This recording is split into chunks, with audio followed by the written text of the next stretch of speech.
دوستوں، عزیزوں، بزرگوں، اللہ تعالیٰ کی بے شمار نعمتیں ہم انسانوں پر ہمیشہ برستی ہیں۔ اتنی نعمتیں ہیں کہ انسان ان کو شمار نہیں کر سکتا۔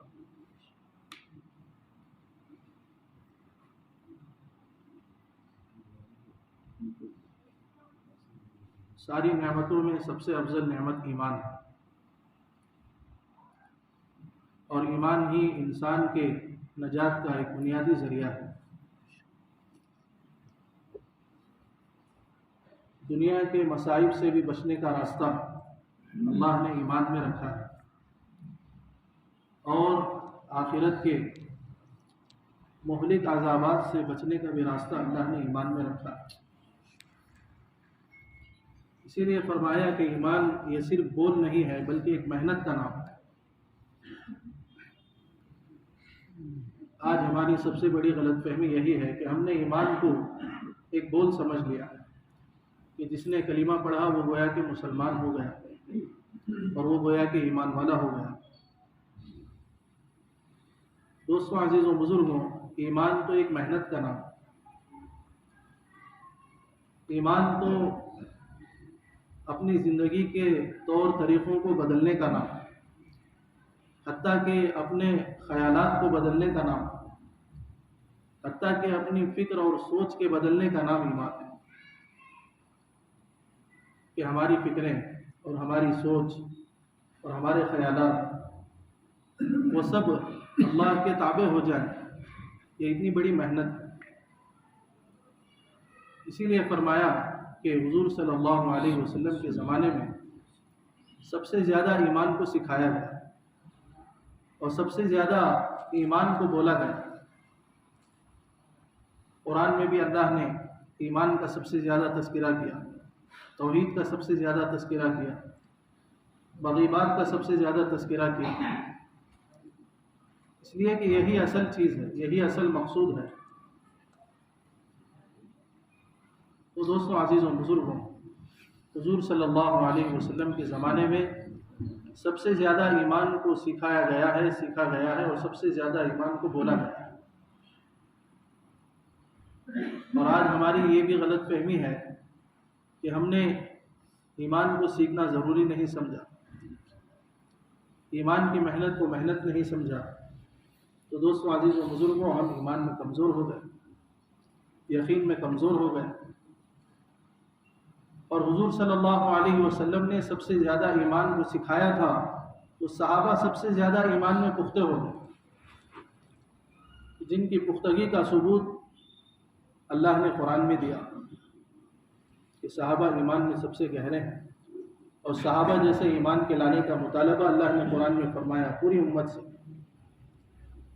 تو اس لیے دوستوں، عزیزوں، سب سے زیادہ ہمیں ایمان کو بولنا ہے، ایمان کو سیکھنا ہے، اور ایمان کی محنت کرنا ہے، تاکہ یہ ایمان حقیقت کے ساتھ ہمارے دلوں میں راسخ ہو جائے، اور کامل ایمان ہماری زندگیوں میں آ جائے۔ ایک بزرگ کہنے لگے کہ ہم نے پہلی چیز یہ ہے کہ کامل ایمان کی نیت ہی نہیں کہ کامل ایمان میری زندگی میں آ جائے، ایمان والے صفات میری زندگی میں آ جائے۔ فرمایا کہ کامل ایمان کی نیت کریں گے اور پھر کامل ایمان کو اپنی زندگی میں لانے کی محنت کریں گے تو اللہ تعالیٰ موت سے پہلے کامل ایمان ہمیں نصیب فرمائے۔ اس لیے دوستوں، عزیزوں، بزرگوں، ایمان پر محنت یہ روزانہ مقصود ہے اور روزانہ درکار ہے۔ روزانہ ہم ایمان کو بولتے رہیں، روزانہ ہم ایمان کو سنتے رہیں، روزانہ توحید کے بول ہم بولتے رہیں۔ حضرت مولانا الیاس صاحب کے بیانات میں ہے، ملفوظات میں ہے کہ حضرت فرماتے تھے کہ اپنی باتوں میں اور اپنے بیانات میں توحید اور ایمانیات کو غالب رکھو۔ توحید اور ایمانیات ہماری باتوں میں، ہمارے مذاکروں میں غالب رہیں گے، تبھی اس کا یقین ہماری زندگیوں میں آئے گا۔ آج ہم غور کریں، اس کے برعکس ہمارا حال ہے، دنیا کے مذاکرے اور دنیا کی چیزوں کے تذکرے یہ غالب ہے ہماری زندگی میں، ہمارے بول میں، ہماری باتوں میں۔ حتیٰ کہ فرمایا کہ ہماری دعوت میں بھی ایمانیات آج ختم ہو رہی ہیں۔ ایمان کے تذکرے، غیب کے تذکرے، ہماری دعوت سے بھی یہ چیز مٹ رہی ہے کہ دعوت دینے میں بھی ہم اس کو غالب نہیں رکھ رہے، بلکہ ادھر کے ادھر کے تذکرے اور مختصر دعوت۔ اسی لیے دوستوں عزیز و بزرگوں، حضور صلی اللہ علیہ وسلم کے زمانے میں ایمان کو سکھانے کا ایک مرکز بنایا گیا تھا، اور وہ مرکز مسجد تھی کہ علم اور ایمان کو مستقل اجتماعی طور پر سکھایا جاتا تھا، مسجد میں بلا کر سکھایا جاتا تھا، مسجد میں لا کر سکھایا جاتا تھا۔ اور مسجد کے باہر یہ بہت مشکل ہے کہ آدمی ایمان کو سمجھے، ایمان کو سیکھے، بہت مشکل ہے، اور خاص کر آج کے حالات میں اور زیادہ مشکل ہے، اس لیے کہ مادیت غالب ہے، دنیا کی محبت غالب ہے، آخرت کو بھلا دینے والے اسباب غالب ہیں۔ تو آج کے ماحول میں تو اور زیادہ ضروری ہے کہ ہم مساجد میں ایمان کے حلقے قائم کریں، ایمان کے بول کثرت سے بولیں، ایمان کی دعوت اور ایمان کے تذکرے کثرت سے کریں۔ صحابہ کا یہی حال تھا کہ صحابہ پر گشت کر کے ایمان کے مذاکرے کرتے تھے۔ بار بار ہم سنتے ہیں صحابہ کا قول تھا، تعال نؤمن بنا نؤمن بربنا ساعتا، آؤ ہمارے ساتھ، چلو ہمارے ساتھ، بیٹھو ہمارے ساتھ، تاکہ ہم تھوڑی دیر اپنے رب پر ایمان لائیں۔ دوستوں عزیز و بزرگوں، یہ صحابہ کا ایک مستقل عمل تھا، صحابہ کا مستقل ایک کام تھا، روزانہ کے کاموں میں سے ایک کام تھا، روزانہ کی محنت میں سے ایک محنت تھی کہ ایمان کے حلقوں کو مسجد میں قائم کرنا اور ایمان کے مذاکرے کرنا، غیب کے تذکرے کرنا، اللہ کی ذات اور صفات کے تذکرے کرنا، اللہ کی وحدانیت کو بولنا، جنت اور جہنم کے تذکرے کرنا۔ انہی ساری چیزوں سے قرآن اور حدیث بھرے پڑے ہیں۔ سب سے زیادہ اللہ نے مغیبات کا تذکرہ قرآن میں کیا ہے، احکامات کو بہت کم اللہ نے ذکر کیا ہے۔ تو دوستوں عزیز و بزرگوں، ایمان یہ مستقل ایک محنت کا نام ہے، تو اس لیے ہمیں سب سے زیادہ ایمان پر محنت کرنا ہے، ایمان کے بول کو غالب رکھنا ہے، اور مساجد میں ایمان کے حلقوں کو قائم کر کے ایمان کی محنت کا ایک راستہ تیار کرنا، اور اس میں اللہ سے ہونے کو بولنا ہے، غیب کا تذکرہ کرنا ہے۔ اور فرمایا خاص کر انبیاء علیہ السلام اور صحابہ رضی اللہ عنہم اجمعین کے ساتھ جو اللہ کی غیبی مدد اور نصرت ہوئی تھی، ان کا تذکرہ کرنا ہے۔ فرمایا اس سے ایمان میں پختگی آئے، انبیاء علیہ السلام کے ساتھ کیسی اللہ کی مدد رہی، نصرت رہی، کتنے واقعات ہیں، ابراہیم علیہ السلام کے واقعات ہیں، موسیٰ علیہ السلام کے واقعات ہیں کہ کن کن حالات میں اللہ نے انبیاء کی اور انبیاء کے قوموں کی مدد کی، موسیٰ علیہ السلام کی قوم کی مدد کہاں کہاں کی اور کیسے حالات میں کی، کن نازک حالات میں اللہ نے ان کا ساتھ دیا، ابراہیم علیہ السلام کیسے نازک حالات سے گزرے اور کیسے اللہ نے ان کو امتحانات میں کامیاب کیا۔ دوستوں عزیز و بزرگوں، یہ واقعات اور یہ تذکرے، یہ مذاکرے، یہ فرمایا ہمارے ایمان کی پختگی کا ذریعہ بنے، اور صحابہ سب سے زیادہ انہی کا تذکرہ کرتے۔ فرمایا نؤمن بربنا ساعتن، اس کے بارے میں فرمایا کہ صحابہ یہ جو ایمان کے مذاکرے کرتے تھے، اس سے مراد غیبی تذکرے تھے، کہ غیبی تذکرے صحابہ کیا کرتے تھے، آخرت کے احوال کو صحابہ اپنے سامنے رکھتے تھے۔ فرمایا ایمان، یہی ان کے ایمان کے پختہ ہونے کی مضبوط دلیل یہی تھی کہ صحابہ ہمیشہ آخرت کو سامنے رکھتے تھے۔ حقیقت والا ایمان، اس کے متعلق حضرت حیات الصحابہ میں لکھا ہے کہ ایک صحابی حضرت حارثہ رضی اللہ عنہ سو رہے تھے مسجد میں، تو اللہ کے نبی نے انہیں جگایا اور پوچھا کہ تم نے کس حال میں صبح کی؟ تو فرمایا اللہ کے نبی، ایمان کی حالت میں نے صبح کی ہے۔ تو اللہ کے نبی نے فرمایا کہ ہر چیز کی ایک حقیقت ہوتی ہے، تمہاری اس بات کی حقیقت کیا ہے، دلیل کیا ہے کہ تم نے صبح ایمان کی حالت میں کی ہے؟ تو فرمایا اللہ کے نبی، حقیقت اور دلیل یہ ہے کہ میں نے اپنے دل کو دنیا سے ہٹا لیا، میں نے اپنے دل کو دنیا سے ہٹا لیا ہے اور آخرت کی طرف میں متوجہ ہوں، اور ایسے متوجہ ہوں کہ گویا جہنمیوں کی چیخ و پکار کو میں اپنے کانوں سے سن رہا ہوں اور جنتیوں کی ملاقات کا منظر میری آنکھوں کے سامنے۔ دوستو عزیزوں، اللہ کے نبی نے فرمایا کہ حارثہ ایسے مومن ہے کہ ان کا دل ایمان کے نور سے منور ہے۔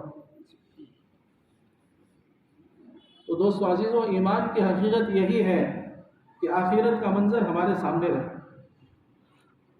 اور دنیا سے محبت ہماری روزانہ کم ہوتی رہے۔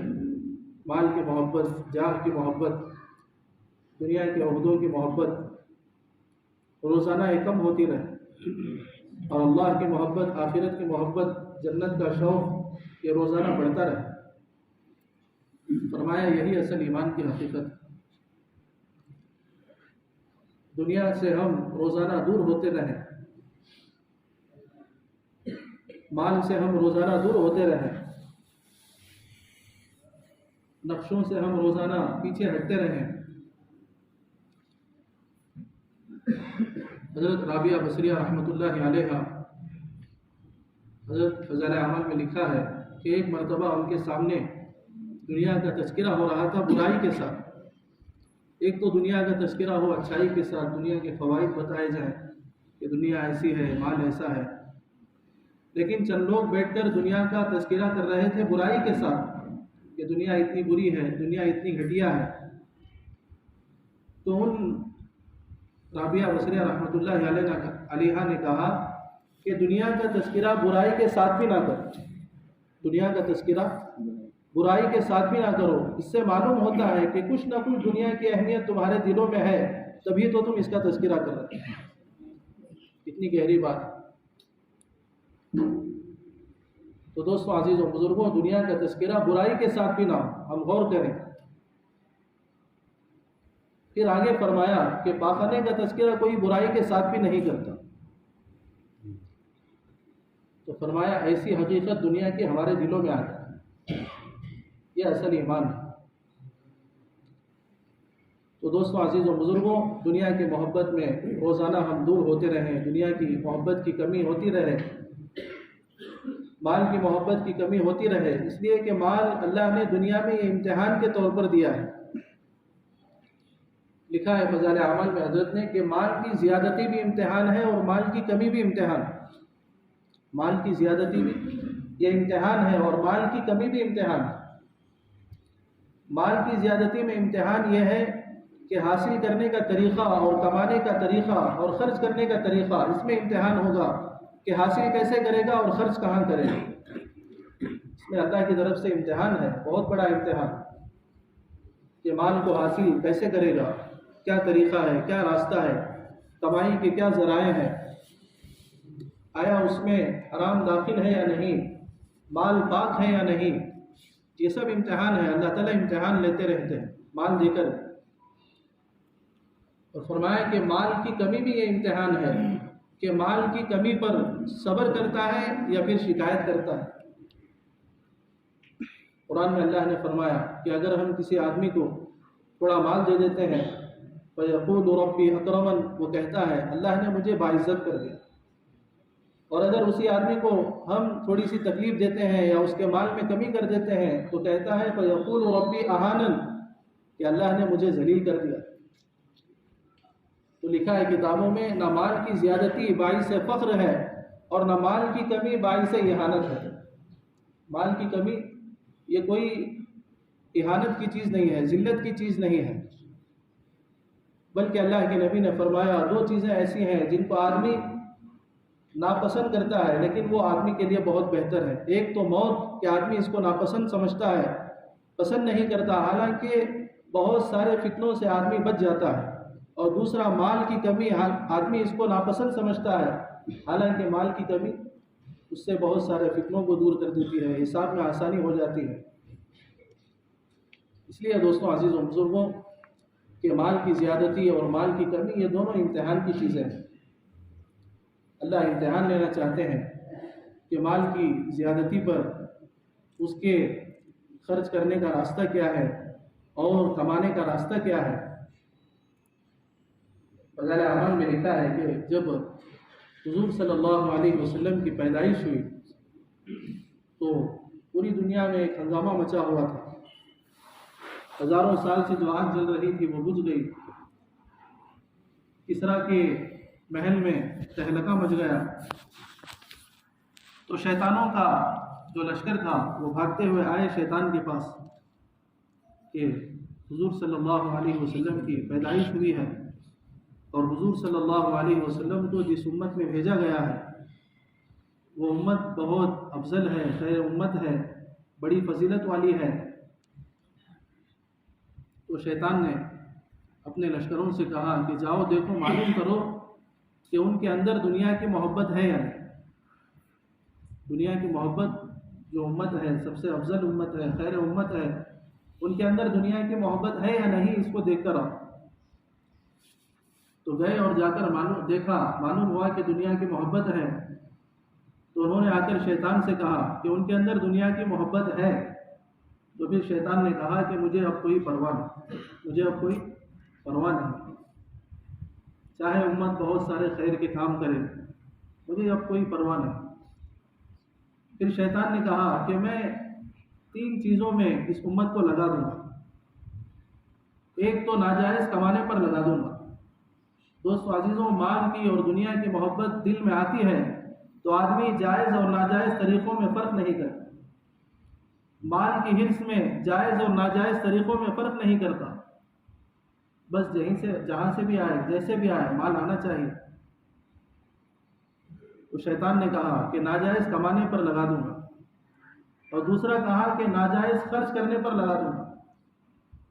جب آدمی ناجائز کماتا ہے تو ناجائز ہی خرچ ہوتا ہے، فضول خرچی ہوتی ہے، بیجا خرچ کرنا، بیجا اسراف، بے ضرورت خرچ کرنا، بے محل خرچ کرنا، غیر ضروری چیزوں پر خرچ کرنا. آج ہم دیکھیں کہ ہم سب کا اور خاص کر امت کا مال کہاں خرچ ہو رہا ہے؟ فضولیات میں، لغویات میں، بیجا رسومات میں. ضرورت مندوں کی ضرورت باقی رہتی ہے اور مال والے بیجا خرچ کرتے رہتے ہیں. یتیم اور مسکین ان کی ضرورتیں باقی رہتی ہیں اور مالداروں کی ضرورتیں، ان کی خواہشات پوری نہیں ہوتی. تو دوستو عزیزوں، یہ شیطان کا عزم، ایک تو ناجائز کمانے پر لگاؤں گا اور دوسرا ناجائز خرچ پر لگاؤں گا. آدمی ناجائز خرچ پر خرچ کرتے کرتے ایسے عادی ہو جاتا ہے گویا کہ ناجائز چیزوں پر خرچ کرنے کو اپنی ضرورت سمجھتا ہے.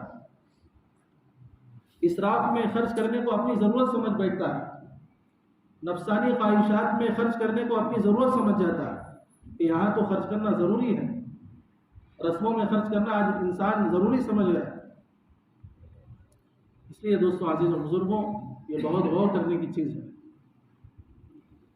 تو شیطان نے کہا کہ ناجائز خرچ کرنے پر لگا دوں.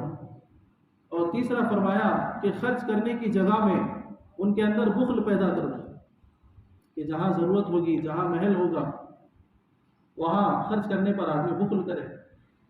یتیموں پر، مسکینوں پر، بیواؤں پر، رشتہ داروں پر، غریب رشتہ داروں پر، غریب پڑوسیوں پر آدمی خرچ نہیں کرے گا، یہاں خرچ کرنے سے بخل کرے. تو یہ دوستوں عزیزوں، جب دنیا کی محبت، مال کی محبت آتی ہے تو یہ ساری چیزیں پیدا ہوتی ہیں. تو ایمان کی حقیقت یہی ہے کہ آدمی دنیا سے دور ہوتا رہے، زہد اور قناعت والی زندگی اس کے اندر آئے.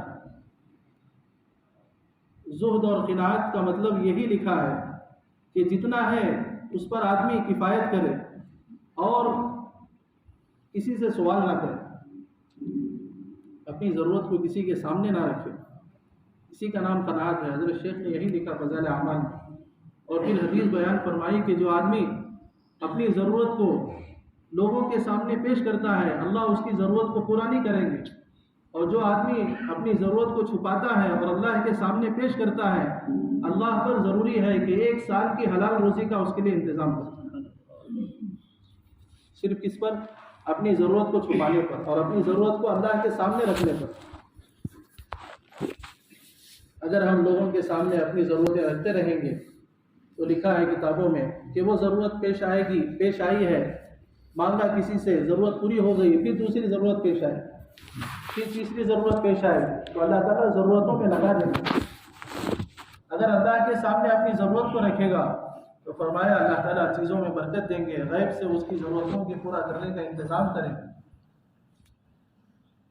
تو اس لیے دوستوں، عزیزوں، بزرگوں، زہد و قناعت والی زندگی ہمارے اندر آئے، یہی ایمان کا تقاضا ہے۔ فرمایا مال کی مثال لکھی ہے حضرت شیخ نے کتاب میں، یہ سام کے زہر کی طرح ہے کہ سام کے زہر سے تریاق بھی بنایا جاتا ہے۔ تریاق یعنی ایک زہر کی دوا ہے، زہر کو ختم کرنے والی دوا۔ تو جو اس میں یعنی جو اس کا ماہر ہوگا، جاننے والا ہوگا، وہ زہر سے تریاق بنائے۔ فرمایا جب تریاق بنے گا تو اپنے لیے بھی نفع ہوگا، دوسروں کے لیے بھی نفع ہوگا، اور اگر زہر ہے تو زہر خود کے لیے بھی نقصان ہے، دوسروں کے لیے بھی نقصان ہے۔ اسی لیے حضرت نے لکھا ہے کہ مال کے فتنے سے بچنے کے لیے ضروری ہے کہ آدمی 4-5 چیزوں میں غور کرے۔ سب سے پہلے غور کرے کہ مال کا مقصد کیا ہے۔ ہمارے پاس کوئی مال ہے تو سمجھے کہ اس کا مقصد کیا ہے، غور کرے۔ اور فرمایا کہ مال کے حاصل کرنے کے طریقے پر غور کرے کہ یہ مال کہاں سے آیا ہے، اس پر غور کرے، کیسے حاصل کیا ہے۔ اور فرمایا تیسری چیز یہ ہے کہ مال کے خرچ کرنے پر غور کرے کہ مال کو ہم نے جو خرچ کیا ہے وہ کہاں خرچ کیا، اسراف میں، بے ضرورت میں خرچ کیا یا پھر ضرورت مندوں پر خرچ کیا۔ اور چوتھا فرمایا کہ ضرورت سے زائد روک کر نہ رکھے، اور اگر کسی وجہ سے، پانچواں فرمایا کہ روک رہا ہے تو اس میں نیت صحیح رکھے۔ فرمایا یہ 4-5 چیزیں حضرت نے بیان فرمائی ہیں، اور لکھا کہ جس کے اندر یہ چیز ہوگی، جو ان ساری چیزوں پر غور کرے گا، وہ مال کے فتنے سے بچے گا۔ ورنہ دوستوں، عزیزوں، بزرگوں، مال کا فتنہ ہے سب سے بڑی ہلاکت ہے۔ تو اسی لیے ان صحابی نے یہی فرمایا کہ میں نے اپنے دل کو دنیا سے ہٹا لیا۔ دنیا سے دل کا ہٹنا گویا کہ یہی ایمان کی نشانی ہے، یہی اصل ایمان کی علامت ہے کہ دن بدن ہمارے اندر آخرت کی فکر آئے، آخرت کے احوال کا تذکرہ ہم اتنا کریں کہ آخرت کی فکر بڑھتی رہے، جنت اور جہنم کا شوق بڑھتا رہے۔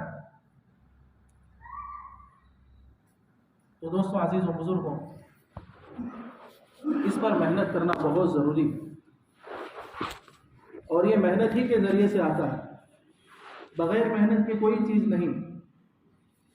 ایمان کو بھی سیکھنا ہے، ایمان کو بھی سیکھنے کی محنت ہے، اور محنت وہ صحابہ والی محنت ہے کہ جو طور طریقے صحابہ سے منقول ہیں، صحابہ سے مروی ہیں، انہی طور طریقوں کے ساتھ ہمیں ایمان کو سیکھنا ہے۔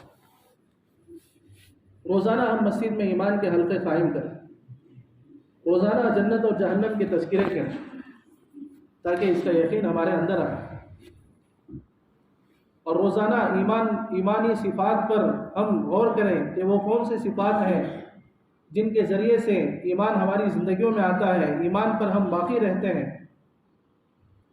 حدیث میں حیات الصحابہ میں لکھا ہے کہ ایک مرتبہ اللہ کے نبی صلی اللہ علیہ وسلم نے ایک خواب دیکھا، اس کا تذکرہ کیا صحابہ کے سامنے۔ فرمایا کہ مجھے آج خواب میں سارے انبیاء کو اور ساری قوموں کو دکھلایا گیا، مجھے آج خواب میں سارے انبیاء کو دکھلایا گیا اور ساری قوموں کو دکھلایا گیا۔ بعض انبیاء ایسے ہیں جن کے ساتھ ایک چھوٹی جماعت ہے جو ان کے ساتھ جنت میں جا رہی ہے، بعض وہ لوگ ہیں جن کے ساتھ صرف 2-3 افراد ہیں بعض نبیوں کے ساتھ، اور بعض نبی ایسے ہیں جن کے ساتھ کوئی بھی نہیں ہے۔ اور پھر ایک بڑی جماعت کا میرے سامنے گزر ہوا تو میں نے پوچھا یہ کون ہے؟ تو فرمایا یہ تمہارے بھائی حضرت موسیٰ علیہ السلام ہے، اور یہ ان کی امت ہے جو ان کے ساتھ جنت میں جائے گی۔ وہ اب مجھے بھی شوق ہوا کہ میں بھی اپنی امت کو دیکھوں کہ جنت میں کتنے لوگ جائیں گے، کتنی بڑی امت ہوگی۔ تو اللہ تعالیٰ سے کہا کہ میری امت کہاں ہے؟ تو اللہ نے کہا کہ آپ اپنی دائیں طرف دیکھیں۔ تو دیکھا اللہ کے نبی دائیں طرف ایک ٹیلا ہے، اس ٹیلے پر بہت سارے لوگ سیر و تفریح کر رہے ہیں، ایک بڑی جماعت ہے۔ تو اللہ نے کہا کہ آپ اس پر راضی ہیں؟ تو اللہ کے نبی نے کہا میں اس پر راضی ہوں۔ پھر کہا اپنے بائیں طرف دیکھیں، اس آسمان کے کنارے پر۔ تو تو اللہ کے نبی نے ایک بائیں طرف مڑ کر دیکھا تو آسمان کے کنارے ایک بڑی قوم دکھلائی گئی. تو اللہ نے کہا کہ آپ اس پر راضی ہیں؟ اللہ کے نبی نے کہا میں اس پر راضی ہوں. پھر اللہ تعالیٰ نے کہا ان سب کے علاوہ اور 70,000 ہیں جو بغیر حساب و کتاب کے جنت میں داخل ہوں. تو اتنی بڑی امت اللہ کے نبی کو دکھلائی گئی جو حضور صلی اللہ علیہ وسلم کے ساتھ جنت میں جائے گی. تو اتنے میں ایک صحابی جو سامنے بیٹھے تھے انہوں نے کہا اللہ کے نبی میرے لیے دعا فرما دیں کہ اللہ تعالیٰ مجھے ان 70,000 میں داخل کر دے، شامل کر دے. تو اللہ کے نبی نے ان کے لیے دعا کی. پھر اس کے بعد صحابہ میں تذکرہ ہونے لگا کہ یہ 70,000 کون لوگ ہوں گے، ان کی صفات کیا ہوں گی، یہ کیسے لوگ ہوں گے. صحابہ میں اس کا تذکرہ ہوا تو کسی نے کہا کہ یہ 70,000 وہ لوگ ہوں گے جو اسلام پر پیدا ہوئے ہوں گے اور زندگی میں کبھی شرک نہ کیا ہوگا اور پھر اسلام پر ان کی وفات ہوگی، یہی لوگ ہوں گے. یہ صحابہ کا مذاکرہ ہو رہا تھا آپس میں. یہ وہ لوگ ہوں گے جو اسلام پر ان کی پیدائش ہوگی اور کبھی زندگی میں انہوں نے شرک نہیں کیا ہوگا اور اسلام پر وفات ہوگی، تو شاید یہ وہ لوگ ہوں گے. تو یہ بات چلتے چلتے اللہ کے نبی تک پہنچی. تو اللہ کے نبی نے فرمایا نہیں، یہ مطلب نہیں.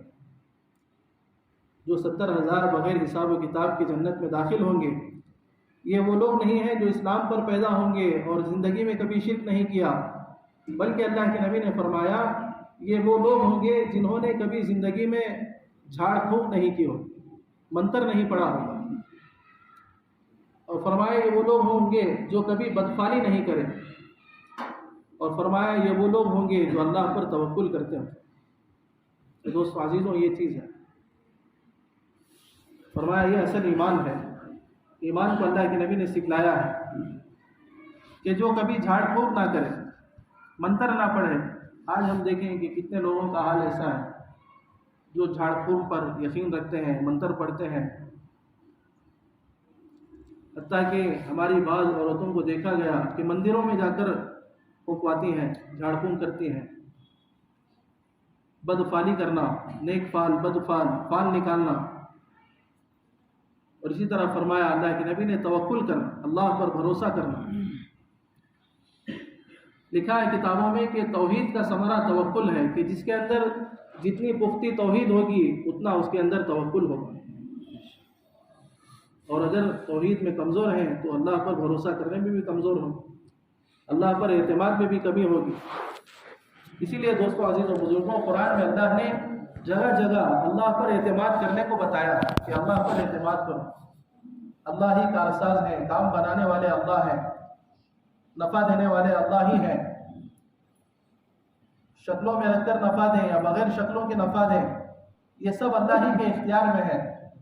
فرمایا اس کو قرآن میں اللہ نے بار بار کہا وَإِن يَمْسَسْكَ اللَّهُ بِضُرٍّ فَلَا كَاشِفَ لَهُ إِلَّا هُوَ وَإِن يَمْسَسْكَ بِخَيْرٍ فَلَا رَادَّ لِفَضْلِهِ. قرآن میں اگر ہم غور کریں گے تو جگہ جگہ اللہ نے فرمایا کہ نفع دینے والا حقیقت میں اللہ ہی ہے، نقصان کو دور کرنے والا، ہٹانے والا حقیقت میں اللہ ہی ہے. اللہ کے نبی صلی اللہ علیہ وسلم نے حضرت ابن عباس رضی اللہ عنہ کو یہی سکھایا کہ اے بیٹے جان لے کہ ساری دنیا مل کر اگر نفع پہنچانا چاہے اور اگر اللہ نہ چاہے تو یہ سب مل کر نفع نہیں پہنچا سکتے. اور اگر ساری دنیا مل کر نقصان پہنچانا چاہے اور اللہ نہ چاہے تو کوئی نقصان نہیں پہنچا سکتا. تو یہ ایمان، یہ توحید اللہ کے نبی نے سکھلائی ہے. تو دوستو عزیزوں، اللہ پر بھروسہ کرنا، اللہ پر یقین رکھنا، اللہ پر اعتماد کرنا، یہ اصل ایمان ہے. ایمان کا تقاضا یہی ہے کہ ہم کارساز اللہ ہی کو سمجھیں، کام بنانے والا بگاڑنے والا اللہ ہی کو سمجھیں. ایک بزرگ کا قول نقل کیا ہے، انہوں نے فرمایا کہ دیکھو دنیا میں کسی کام کے متعلق، کسی ضرورت کے متعلق کسی سے کہنا کہ اگر ہمیں کوئی ضرورت پیش آئی ہے، کوئی ہمارا کام ہے، تو سامنے والے سے کہنا، فرمایا ایک مرتبہ کہنا جائز ہے، ایک مرتبہ کہنا جائز ہے کہ بھئی ہماری یہ ضرورت ہے، کیا آپ ہماری مدد کر سکتے ہیں؟ تو فرمایا ایک مرتبہ کہنا جائز ہے. اور فرمایا دوسری مرتبہ گنجائش ہے، ہو سکتا ہے سامنے والا بھول گیا تو یاد دہانی کے طور پر دوبارہ یاد دلانے کے لیے کہہ دیا، تو فرمایا گنجائش ہے، اور فرمایا تیسری مرتبہ کہنا یہ شرک ہو جائے گا، تیسری مرتبہ کہنا یہ شرک ہو جائے گا۔ فرمایا گویا کہ ہم نے یہی سمجھ لیا کہ ہمارا کام بنانے والا یہی ہے، اس لیے ہم اسی سے بار بار تذکرہ کریں، حالانکہ حقیقت یہ ہے کہ لا فاعل فی الحقیقت الا ہو، کہ حقیقت میں کام بنانے والے تو اللہ ہے۔ اب دوستو عزیزوں دیکھو، ہم غور کریں کہ بعض لوگ تو ایسے ہیں کہ انسانوں کے سامنے گڑ گڑاتے ہیں کام بنانے کے لیے، اور اس کام کے پورا ہونے کے لیے کسی کے سامنے گڑ گڑانا، یہ فرمایا اس کا کیا حال ہوگا؟ تو اس لیے دوستوں بھروسہ توکل یہ اللہ ہی پر ہو۔ تو یہی اصل حقیقت میں ایمان ہے کہ ایمان جب سیکھا جائے گا تو یہ ساری چیزیں دھیرے دھیرے آئیں گی۔ توحید کو اگر ہم روزانہ بولتے رہیں گے، ایمان کے اگر روزانہ مذاکرے ہوں گے، تو پھر یہ ایمان زندگی میں آئے گا، اللہ پر بھروسہ آئے گا، اللہ پر اعتماد آئے گا، اللہ سے ہونے کا یقین آئے گا، مخلوق سے ہماری نظر ہٹے گی، اسباب سے ہماری نظر ہٹے گی، اعمال کی طرف ہماری نظر آئے گی۔ بار بار ہم سنتے ہیں کہ اسباب اور اعمال یہ دونوں کا ٹکراؤ ہے۔ اسباب کو اللہ نے امتحان کے لیے دیا ہے، اطمینان کے لیے نہیں۔ احکامات کو اللہ نے دیا ہے اپنے کاموں کے بنانے کے لیے، اسباب کا راستہ نہیں، اعمال کا راستہ اختیار کرنا ہے۔ فرمایا حضرت نے بیانات میں یہی لکھا کہ اعمال کا راستہ یہ انبیاء والا راستہ ہے، اور اسباب کا راستہ یہ باطل کا راستہ ہے، کفر کا راستہ ہے، کہ جو آدمی اپنے کاموں کو بنانے کے لیے اسباب کا راستہ اختیار کرتا ہے گویا کہ وہ کفر کا راستہ اختیار کر رہا ہے، اور جو آدمی اپنے کاموں کے بنانے کے لیے اعمال کا راستہ اختیار کرتا ہے وہ گویا انبیاء والا راستہ اختیار کر رہا ہے۔ تو دوستوں عزیزوں بزرگوں، یہ جب روزانہ محنت ہوگی تب حقیقت کے ساتھ یہ ساری چیزیں زندگی میں آئیں۔ اسی لیے فرمایا گیا کہ روزانہ ہم ایمان کی محنت کریں، روزانہ ہم ایمان کے غیبی تذکروں کے مذاکرے، مغیبات کے تذکرے ہم کریں، تاکہ حقیقت کے ساتھ یہ ایمان ہماری زندگیوں میں آئے۔ اسی لیے فرمایا کہ ایمان ایک مکمل محنت کا نام ہے۔ جنت کے جہنم کے تذکرے، دوستوں عزیزوں حیات الصحابہ میں لکھا ہے جنت کے متعلق، جنت کے بہت سارے تذکرے لکھے ہیں، اس میں سے ایک تذکرہ یہ بھی لکھا ہے کہ ایک صحابی فرماتے ہیں، ایک صحابی کہ اللہ کے نبی کی مجلس میں کبھی کبھی دیہاتی آتے تھے، تو ان دیہاتیوں کے سوال جواب سے ہمیں بھی فائدہ ہوتا تھا، اس لیے کہ عجیب سوالات دیہاتیوں کے ہوتے بھی ہیں۔ تو ایک دیہاتی آ کر کہنے لگے، اللہ کے نبی آپ نے یعنی قرآن میں اللہ نے ایک درخت کا تذکرہ کیا ہے جو تکلیف دینے والا درخت ہے، حالانکہ جنت تو آرام کی جگہ ہے، آسائش کی جگہ ہے، وہاں تکلیف دینے والا درخت کیوں ہے؟ اس لیے کہ قرآن میں اللہ نے فرمایا کہ جنت میں بیری کا درخت ہے، تو اب بیری کا درخت جو دنیا میں ہے اس میں پھل بھی ہے اور کانٹے بھی ہیں، اور کانٹے یہ تکلیف دینے کے لیے ہیں، تکلیف ہوتی ہے اس سے۔ تو اللہ کے نبی نے انہیں سمجھایا کہ جنت میں جو بیری کا درخت ہے وہ بغیر کانٹوں والا ہے، وہ بغیر کانٹوں والا ہے۔ قرآن میں جو اللہ نے بیری کے درخت کا تذکرہ کیا ہے وہ بغیر کانٹوں والا ہے، اور اللہ نے وہاں کے درخت میں کانٹوں کی جگہ پھل رکھے ہیں، اور وہ پھل ایسے ہیں کہ اس ایک ایک پھل میں 72 ذائقے اللہ نے رکھے، اور ایک روایت میں فرمایا کہ ان پھلوں میں 70 ذائقے اللہ نے رکھے ہیں، اور ہر ذائقہ مختلف ہوگا۔ تو دوستو عزیزوں، یہ ایمان اللہ کے نبی نے بتایا، جنت کا تذکرہ کیا۔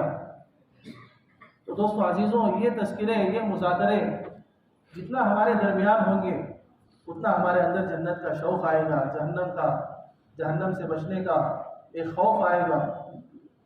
تو اسی لیے فرمایا کہ روزانہ مقصود ہے، یہ محنت روزانہ مقصود ہے، روزانہ ایمان کے مذاکرے ہمارے لیے ضروری ہیں۔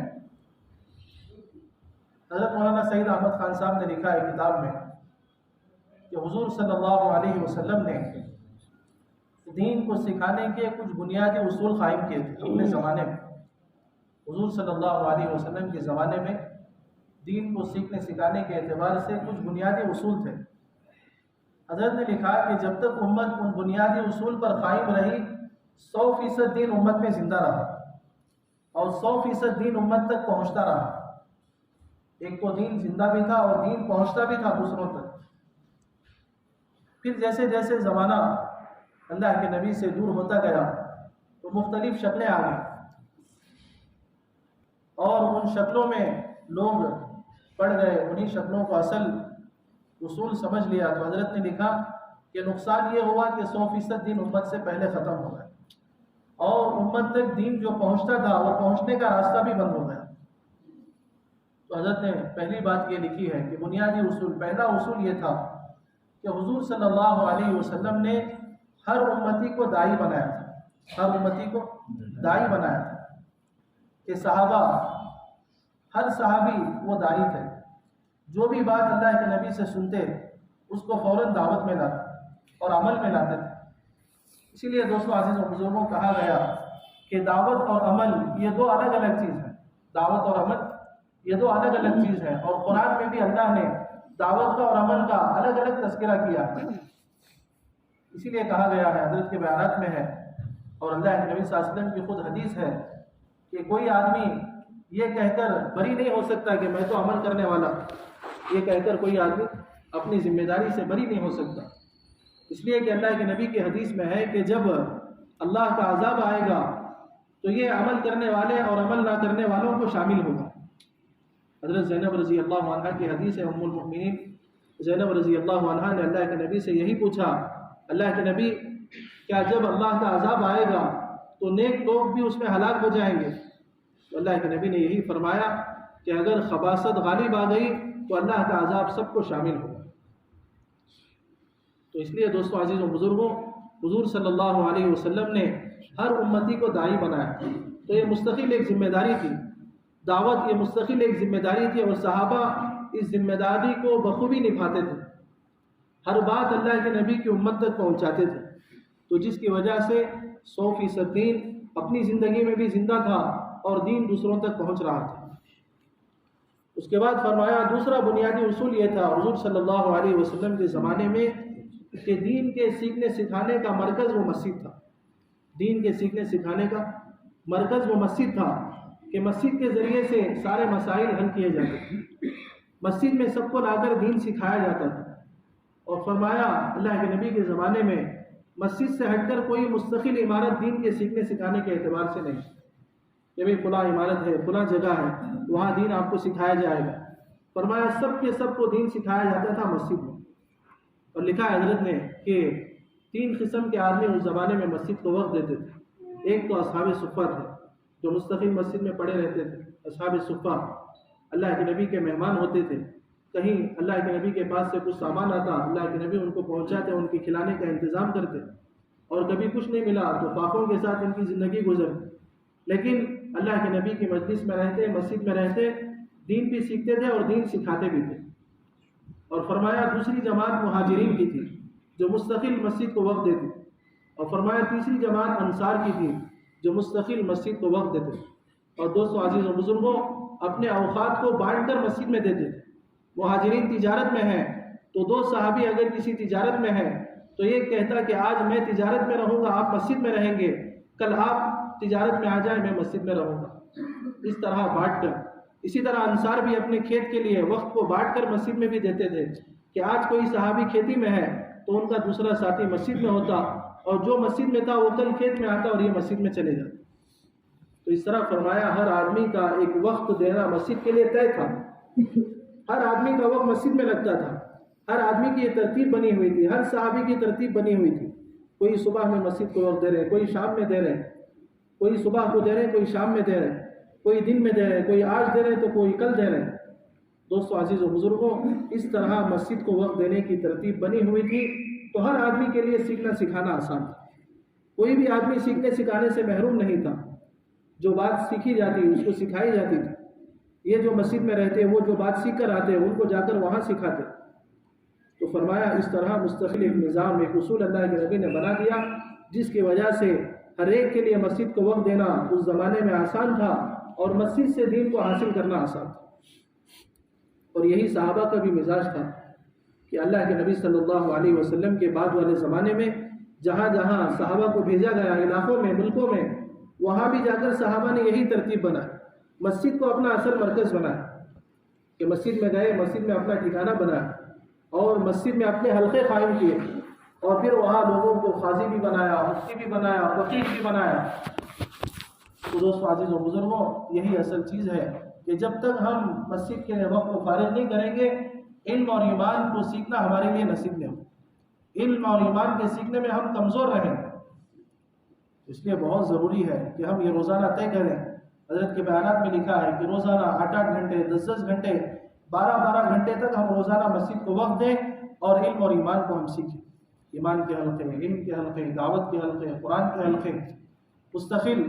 فرمایا کہ جتنی قسم کے حلقے اللہ کے نبی کے زمانے میں مسجد نبوی میں لگتے تھے، ان سارے حلقوں کو مسجد میں قائم کرنا اور دین سیکھنا ہے، علم سیکھنا ہے، ایمان سیکھنا ہے، مسائل سیکھنا ہے، قرآن سیکھنا ہے، دعوت سیکھنا ہے۔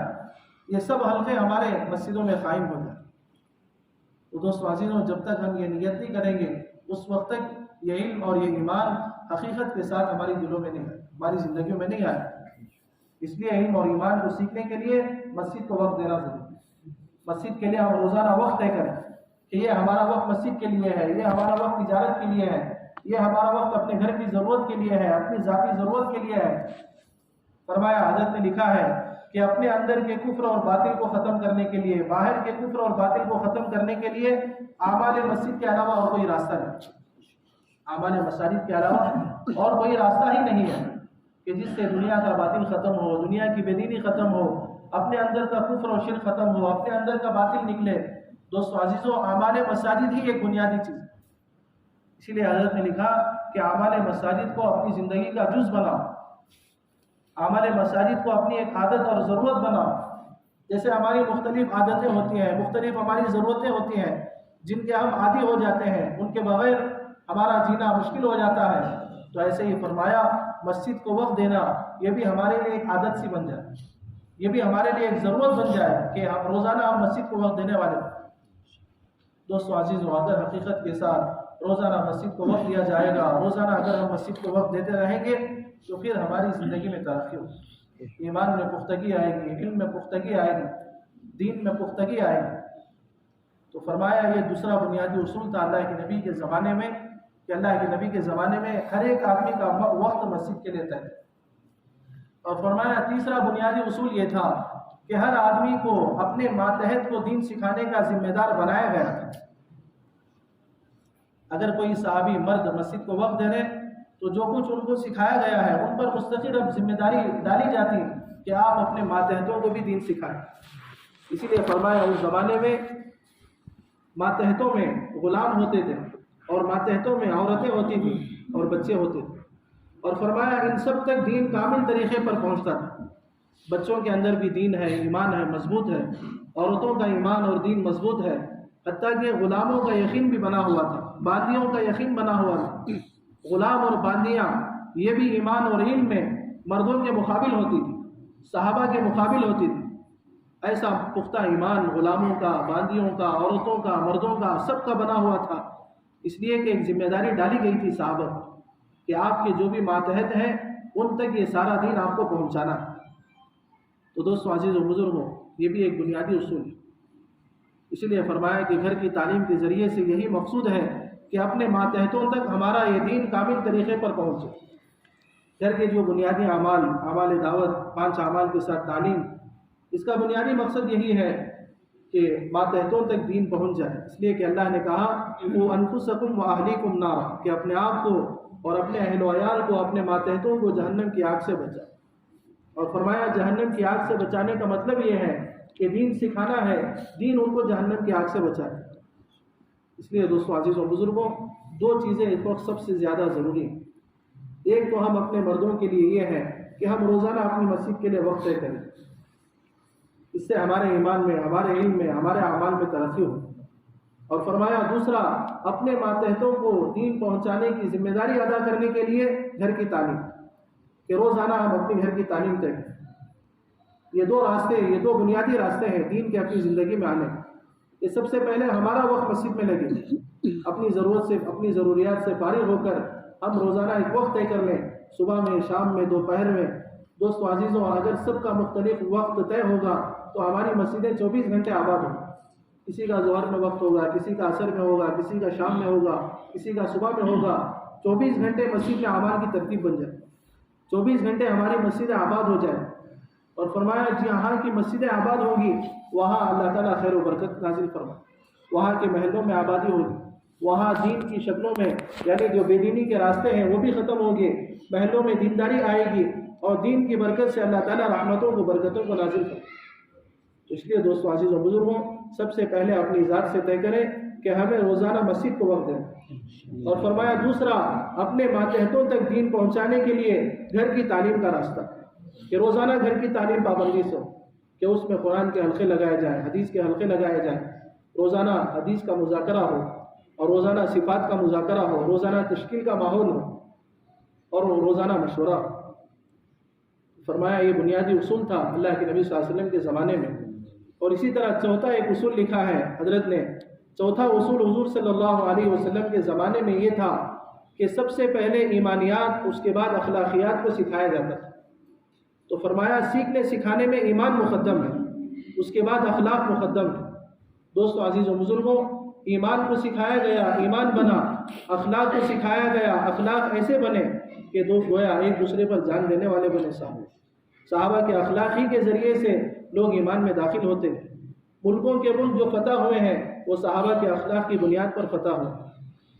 اس لیے دوستو عزیز و بزرگوں، سیکھنے سکھانے میں ایمان مقدم ہے۔ جیسا کہ پہلے بھی بتایا گیا کہ آج ہمارے سے غفلت اور چوک یہی ہوئی ہے کہ ہم نے ایمان کو سیکھنا مستقل ایک عمل نہیں سمجھا، گویا کہ ہم نے صرف ایمان کو ایک گول سمجھ لیا کہ ایمان ایک گول کا نام ہے۔ فرمایا ایمان ایک مستقل محنت ہے، ایمان یہ سیکھنے کا نام ہے۔ تو اس لیے دوستو عزیزوں، اللہ کے نبی صلی اللہ علیہ وسلم کے زمانے میں یہ بنیادی اصول قائم کیے گئے تھے، تو سب کے سب ایمان سیکھتے تھے، اخلاق سیکھتے تھے، اخلاق کی وجہ سے دوسرے لوگ بھی ایمان میں داخل ہوتے۔ صحابہ کے اخلاق کو دیکھ کر یہودی اور کافر متاثر ہوتے، ان کے اخلاق، ان کے معاملات، ان کا حسن سلوک، ان کی نرمی۔ تو اس لیے دوستو عزیز و بزرگوں، یہ ساری باتیں فرمایا کہ ہم ایمان کو بھی سیکھیں، اخلاق کو بھی سیکھیں، اور انہی ساری چیزوں کو اپنے ماتحتوں کو بھی سکھائیں۔ اس کے لیے دوستو عزیز و بزرگوں، ایک تو اپنے مقام میں رہ کر مسجدوں کو وقت دینا ہے اور گھر کی تعلیم کو زندہ کرنا ہے، اور دوسرا اللہ کے راستے میں نکلنا ہے۔ اس لیے کہ دعوت یہ اللہ کے نبی کی امت میں اللہ نے ہمیں اسی مقصد کے لیے پیدا کیا۔ فرمایا امر بالمعروف اور نہی عن المنکر یہ اسلام کے سہام میں سے ہے، اسلام کا ایک حصہ ہے۔ فرمایا دعوت یہ دین کا قوام ہے، حضرت بار بار فرماتے ہیں کہ دین کا قوام ہے، یعنی جس پر سارا دین ٹکتا ہے، جس پر سارا دین قائم ہوتا ہے، وہ دعوت والی محنت ہے۔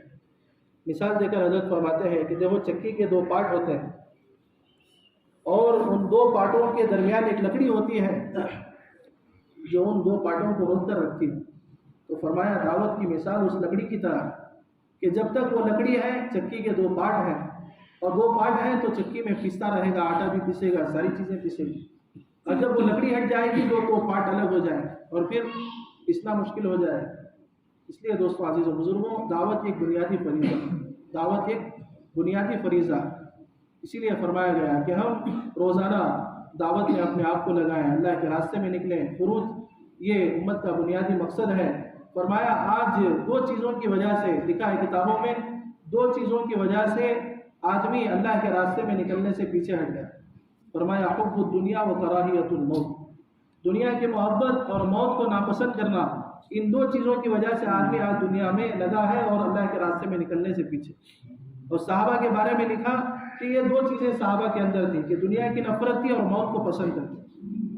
اس کے برخلاف دنیا کی محبت ہمارے اندر ہے اور موت کی ناپسندیدگی ہمارے اندر ہے، اور صحابہ کے اندر دنیا کی نفرت تھی اور موت کو پسند کرتے۔ حضرت سعد بن ابی وقاص رضی اللہ عنہ نے، عمر رضی اللہ عنہ نے جب بھیجا فلسطین کے لیے، ملک شام کے لیے، تو حضرت سعد رضی اللہ عنہ نے رستم کو یہی خط لکھا کہ میرے ساتھ ایسی قوم ہے، ان معی قوما یحبون الموت وما یحب الاعاجم الخمر، کہ میرے ساتھ ایسی قوم ہے کہ جو موت کو ایسے پسند کرتی ہے جیسا کہ تم عجمی لوگ شراب کو پسند کرتے ہو، جیسا کہ تم شراب پینے کو محبوب رکھتے ہو، ایسے ہی میرے ساتھ ایک ایسی قوم ہے جو موت کو محبوب رکھتی ہے۔ تو فرمایا یہ اثر، یہ جملے کا اثر رستم پر ایسے پڑا کہ وہیں وہ ڈر گئے۔ اس لیے دوستوں، عزیزوں، بزرگوں، دنیا کی محبت غالب ہوتی رہے گی تو اللہ کے راستے میں نکلنے سے ہم پیچھے رہیں گے۔ فرمایا حدیث میں ہے، منتخب حدیث میں بھی حدیث ہے کہ جب تک تم اپنے جانوروں کی دموں کو پکڑ کر دنیا میں مگن ہو جاؤ گے، کھیتی باڑی میں مگن ہو جاؤ گے، اللہ تعالیٰ ذلت کو مسلط کر دے گی، اور وہ ذلت اس وقت تک ختم نہیں ہوگی جب تک کہ تم اللہ کے راستے میں جہاد کی طرف لوٹ کر نہ، اللہ کے راستے میں نکلنے کو ہم ترجیح نہیں دیں گے تو اللہ تعالیٰ ذلت کو بھی نہیں ہٹائے۔ اس لیے دوستوں، عزیزوں، بزرگوں، دعوت ایک فریضہ ہے، ایک بنیادی کام ہے۔ اللہ کے نبی نے فرمایا امر بالمعروف اور نہی عن المنکر یہ اسلام کے سہام میں سے ہے، اور اگر امر بالمعروف اور نہی عن المنکر کوئی نہیں کرتا تو اسلام کے سہام میں اس کے اندر کمی ہے۔ اس لیے دوستوں، ان ساری چیزوں کو اپنی زندگی میں لانے کے لیے یہ اللہ کے راستے کا خروج ہے، اللہ کے راستے میں نکلنا ہے، اپنے جان مال کی صحیح ترتیب بنانا ہے، دعوت کی محنت کو سمجھنا ہے، ذمہ داری کو سمجھنا ہے، اور پھر مقام میں آ کر مسجدوں کو وقت دینا ہے، گھروں میں وقت دینا ہے۔ یہی ساری چیزوں کا خلاصہ ہے۔